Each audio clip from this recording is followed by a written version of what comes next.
Bonjour et bienvenue pour ce nouveau page à page consacré à un numéro exceptionnel et très attendu. Il s'agit de Ultimate Universe One Year In. Il s'agit de l'épisode bilan de la première année de l'univers Ultimate, du nouvel univers Ultimate lancé en janvier 2024 par Marvel Comics, édité en France par Panini Comics. Le premier numéro d'Ultimate Spider-Man est arrivé en janvier aux États-Unis.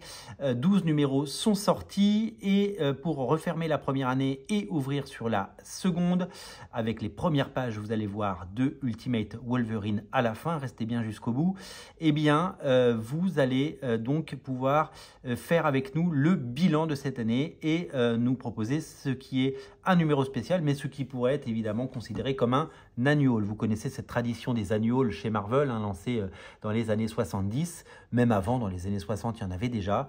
12 numéros sortaient par an et pour en vendre un 13e, il sortait ce qu'on appelait un annual, qui était une sorte de hors-série, mais qui se mettait souvent dans la continuité. Et donc là, pour unifier cet univers et pour faire une histoire commune qui, évidemment, va ouvrir sur la suite, donc la seconde année, eh bien, ils ont décidé de faire un one-shot, tout comme on avait eu, souvenez-vous, un one-shot pour débuter cet univers. C'était le Ultimate Renaissance, comment ça s'appelait en anglais? C'était le Ultimate Universe, il s'appelait Ultimate Universe, bien sûr. Et donc, on a eu un one-shot, donc on a un autre one-shot, tout simplement, pour compléter tout ça. Aux manettes de ce one-shot, c'est Dennis Camp. Donc ça, c'est la très très belle couverture, vous voyez, qui est en pleine page. J'aime toujours autant comment sont présentés ces comics, parce que c'est vraiment qualitatif. Alors, nous avons les crédits sont à la fin, je crois. Donc Dennis Camp, voilà, spoiler alerte. Dennis Camp au scénario, Jonah Schaff au dessin. Les couleurs, c'est Mattia Icono. Le preview de Wolverine, c'est Chris Condon, le scénariste, et Alessandro Capuccio. La couverture, c'est Raphaël Albuquerque, d'après Un destin de Steranko. Je me disais que ça me rappelait quelque chose. Alors, dans l'univers Ultimate, le Nick Fury, c'est le Nick Fury originel, le David Hasselhoff. C'est donc un retour aux sources. Donc, le dessinateur que je ne connaissais que très peu a un style plutôt sympathique, comme vous pouvez le voir, très indé finalement. Ça pourrait être un peu un comics Vertigo. Au scénario, c'est Dennis Camp, le scénariste de Ultimates, qui évidemment depuis quelques mois semble fédérer et rassembler un grand nombre de fans qui s'accordent à dire que la série est de qualité. Il faut toujours que je lise au-delà du premier numéro, chose que je n'ai pas encore fait. Il y a toujours des publicités, comme vous le savez, donc Eddie Brock Carnage par Charles Soule et Jesus Said, avec une couverture de Iban Coelho. On y trouve un Nelly Porter ici, on y trouve un Nick Fury qui contrôle ses troupes avec des prisonniers, comme regardez, nous avons Howard the Duck, là, est-ce que c'est Morbus là? On a des affiches de propagande pour faire en sorte que le maker soit fier, il faut le rendre fier, et des comptes rendus de Nick Fury devant une assemblée qui évidemment l'écoute, sorte de parlement. Donc voilà, donc la nouvelle mythologie autour du maker, autour de Reed Richards, elle est évidemment complexe et elle est évidemment réelle, puisque c'est quelque chose qui, bien sûr, alimente cette série et surtout la fait vivre avec évidemment sa future libération et ce qui devrait nous amener au crossover de l'été chez Ultimate. Donc on en apprend un petit peu plus sur cette version de Fury, recrutée par le maker, ancien soldat. Et donc voilà, cet épisode est assez axé sur lui, et donc ça alimente et agrandit un peu la mythologie de cet univers, puisque on y apprend des choses et que c'est une véritable plongée. Donc il n'y a pas de véritable révolution en tant que telle. Il n'y a pas d'aventure de Spider-Man, il n'y a pas d'aventure des Ultimates tels qu'on pourrait l'imaginer, mais c'est un épisode qui va servir de jalon et de pierre angulaire à tout ce qui va se passer dans la seconde année et que nous découvrirons dans les prochaines pages. Alors où je vous parle, le 12e numéro de Ultimate Spider-Man est sorti, on en fera un page à page très très vite bien sûr, mais il n'est pas encore... voilà, on va attaquer cette deuxième saison qui va évidemment nous réserver des merveilles et des mystères. Très jolie couverture pour le Vader numéro 1 par Charles Soule et Luc Ross. Qui fait la couverture, c'est Derek Chou, très bon dessinateur, très bon artiste. Et donc voilà, donc là l'épisode se termine, et là c'est le début du preview, donc avec le maker toujours et Colossus, hein, vous savez qu'il a sa garde rapprochée, hein, il a ses soldats, ses lieutenants, et donc une plongée, publicité pour X-Men numéro 9, Uncanny X-Men numéro 9, pardon, par David Marquez, c'est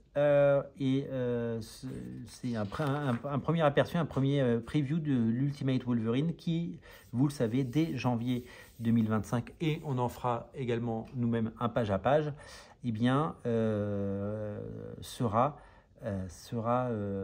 la star de 2025, un nouveau numéro 1, avec ça, un Ultimate, donc c'est un Ultimate Wolverine, donc vous avez vu qu'il y a les autres X-Men, parce qu'on a vu Magic et Colossus, mais ce ne sont pas les Ultimate X-Men, c'est-à-dire qu'on ne les appelle pas comme ça, parce que l'Ultimate X-Men, c'est une série qui se passe au Japon, vous le savez, qui est dessinée par Peach Momoko. Donc il va vraiment falloir différencier la série Ultimate X-Men et ces personnages issus des X-Men, mais qui jouent un tout autre rôle dans cet univers Ultimate. Voilà.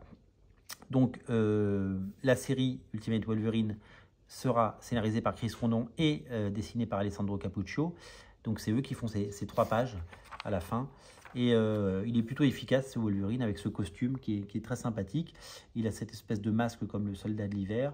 Et il s'annonce à la fois gore et violent, avec une relecture assez courte sur ces 2 pages de ce qu'a pu être Weapon X, alors qu'il souffre un peu de la comparaison du dessin évidemment de Barry Windsor Smith, mais que voulez-vous, c'est l'époque qui veut ça. Mais en tout cas, c'est très joli.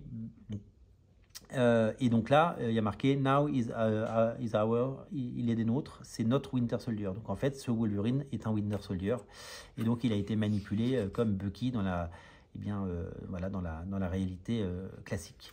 La couverture de Ultimate Wolverine qui arrive en janvier, le 12e numéro dont je viens de vous parler, Ultimate Spider-Man dont on parlera très prochainement, Ultimate Black Panther, ils en sont au numéro 11, c'est Brian Hill et Carlos Nieto.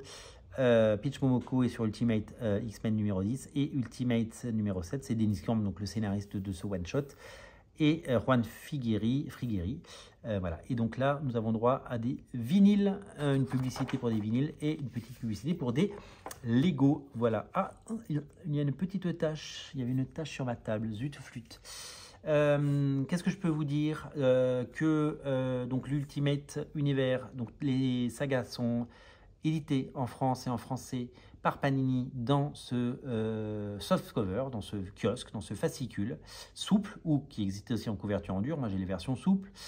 Magnifique couverture, et donc ça c'est le numéro 1 qui a été un véritable phénomène, succès avec le Blind Pack, ça a cartonné. Le numéro 2 est disponible, et d'ailleurs les deux sont disponibles, vous pouvez prendre le 1 et le 2, comme ça vous avez pour 32 € l'intégralité des épisodes qui sont sortis. Le numéro 3 arrivera en 2025, et le numéro 3 sera accompagné d'un Blind Pack. Vous pouvez à tout moment débuter la nouvelle saga Ultimate, donc ça n'a, je le rappelle, rien à voir, c'est pas la suite. Alors c'est un tout petit peu la suite, puisque le personnage du Maker, donc Reed Richards devenu méchant, vient du premier univers Ultimate, mais c'est un peu le seul lien qu'il y a entre les deux univers, parce que c'est pas le Peter Parker que vous voyez dans ce nouvel univers Ultimate, c'est pas le Peter Parker de Bendis et Bagley qui a vieilli, c'est un autre Peter Parker. C'est une autre dimension, c'est une autre réalité. Donc vraiment, vous pouvez démarrer ça, et ça se livre totalement en parallèle de l'autre saga Ultimate Spider-Man, celle des années 2000 par Bendis et Bagley dont je viens de parler. Celle de Bendis et Bagley, elle est complète, il y a 160 épisodes, c'est édité en omnibus, il y a 4 omnibus, c'est édité en pocket, il y a déjà 5 pockets qui sont sortis, et c'est édité dans la collection Hachette. Donc ce n'est pas la même chose, là ce sont des nouveaux épisodes avec des nouveaux auteurs, avec une nouvelle continuité et un nouveau départ. C'est vraiment quelque chose de totalement nouveau. Et pour ne pas rater le train en marche, vous avez ces 2 soft covers qui sont disponibles partout. Vous pouvez les prendre, et je vous invite à le faire parce que c'est vraiment qualitatif. Voilà. Le numéro de Ultimate Universe sera certainement édité dans quelques mois dans la revue de Panini. En attendant, vous avez eu le plaisir de la découvrir en avant-première dans ce page à page. Ça coûtait 5,99 et c'est les premières pages de Ultimate Wolverine, tout simplement. Merci à vous, merci à tous. Et n'oubliez pas de vous abonner pour ne rater aucun page à page. On se retrouve très bientôt pour de nouvelles aventures. Salut!